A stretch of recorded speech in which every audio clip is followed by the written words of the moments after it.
In terms of development, the period in utero is significant because obviously there's a huge amount of growth and development that goes on in those 9 months when the infant is in the womb. A lot of this is physical, but the brain development that occurs is also significant. And this is shaped by the experiences of the fetus in utero.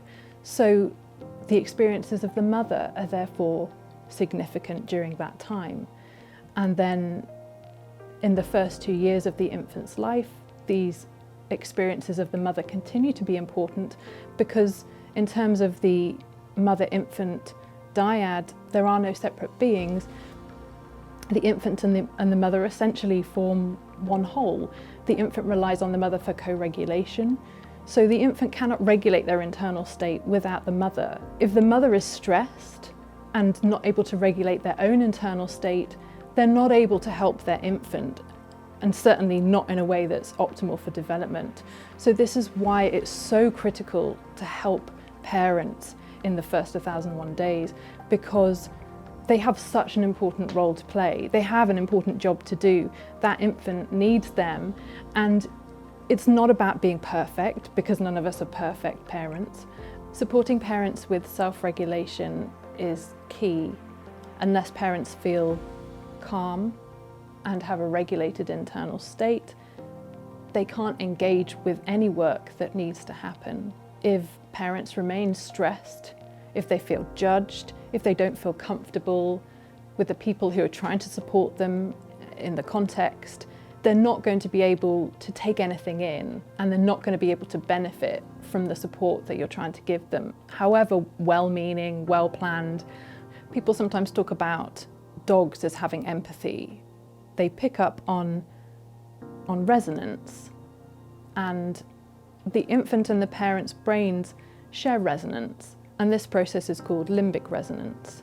That's how they communicate. It's an automatic process. So that's why when a parent is stressed, no matter what you do or what you say, you are going to communicate that stress to your child.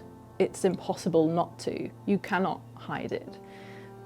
You have to work on reducing your own stress. So the first thing that we do when working with any family is to develop a relationship with them. Without a relationship, without trust, if a parent doesn't feel safe, they're not going to be able to engage with us.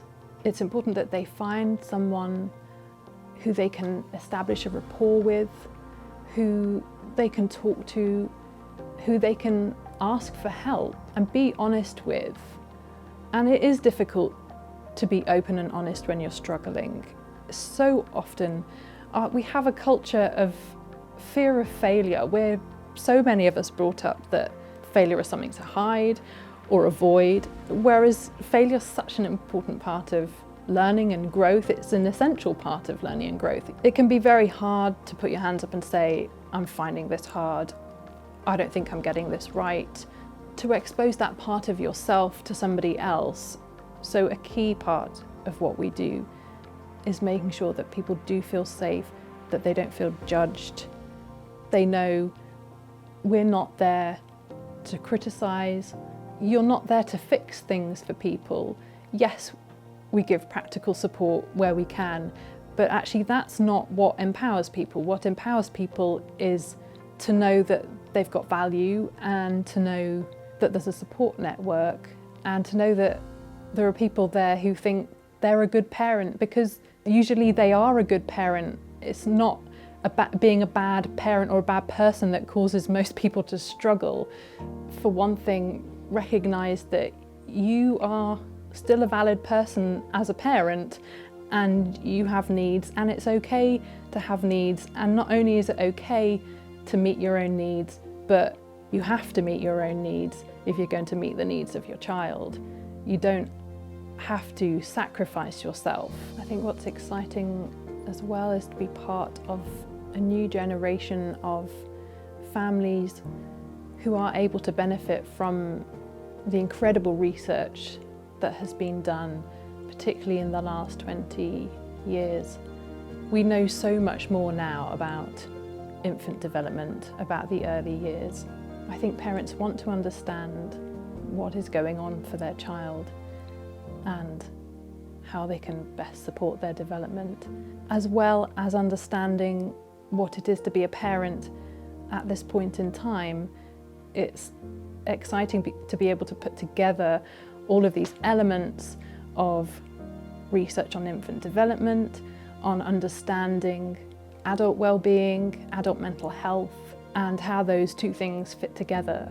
Self-regulation and co-regulation being at the centre of all of that, because self-regulation in the parent affects self-regulation in the infant, and the regulation of the infant's internal system impacts on their brain development, impacts on their later IQ, impacts on the development of their personality, of their temperament, of the attachment relationship. It has an effect on everything, and it's exciting that all of these strands of research are being brought together at the moment in a way that they never have before, and to be able to learn from the experts in the field right now and use that moving forward to develop a program to work with families is really exciting.